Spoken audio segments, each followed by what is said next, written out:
Je reçois souvent des messages comme celui-ci de personnes qui ont choisi ou presque choisi un bien immobilier, mais qui hésitent à se lancer, à faire une offre d'achat ou à signer le compromis parce qu'ils ne sont pas sûrs d'avoir le budget nécessaire pour réaliser les travaux ou alors parce ils doutent sur la faisabilité technique ou réglementaire de leur projet. Eh bien, c'est une bonne chose de douter et en effet, vous avez raison d'hésiter parce qu'une fois qu'on est engagé, eh bien, il est difficile de revenir en arrière, sauf si vous avez pensé aux clauses suspensives nécessaires. Sachez que si vous hésitez sur un projet, eh bien, une des très bonnes solutions pour éclaircir les doutes et parfois cela permet de valider un projet, de se lancer sereinement, mais d'autres fois, ça m'est déjà arrivé du coup de dissuader des clients qui ont renoncé à leur projet et continué, poursuivi leur recherche du bien idéal à acheter. Eh bien, une étude de faisabilité, ça permet de comparer deux solutions de rénovation pour un bien sur la totalité de sa surface du coup,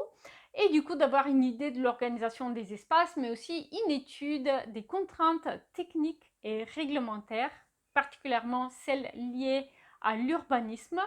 qui vont valider ou au contraire rendre impossible la réalisation de votre projet. Une étude de faisabilité va aussi comporter une première estimation du budget nécessaire pour la réalisation des travaux. Alors naturellement, au stade d'une étude de faisabilité, il y a encore beaucoup d'inconnus. Donc ce budget, il ne va pas être définitif et il ne va pas être précis à l'euro près. Mais en revanche, ça permet quand même de le comparer à votre capacité de financement et à savoir si oui ou non votre projet d'achat et de rénovation, de transformation est réalisable. Donc les études de faisabilité sont particulièrement adaptées pour les projets où vous avez des travaux relativement importants à faire, comme c'est le cas par exemple pour une rénovation complète d'un appartement qui n'a pas été habité depuis longtemps, une transformation d'un appartement de type atypique, lorsqu'on transforme par exemple un commerce en rez-de-chaussée en appartement, ou alors un appartement en dernier étage avec les lots des combles au-dessus. C'est aussi très pratique pour une rénovation complète de maisons individuelles, une transformation de grange ou de longère d'habitation. Alors sur mon site web, vous allez pouvoir à tout moment vérifier les disponibilités pour réserver votre projet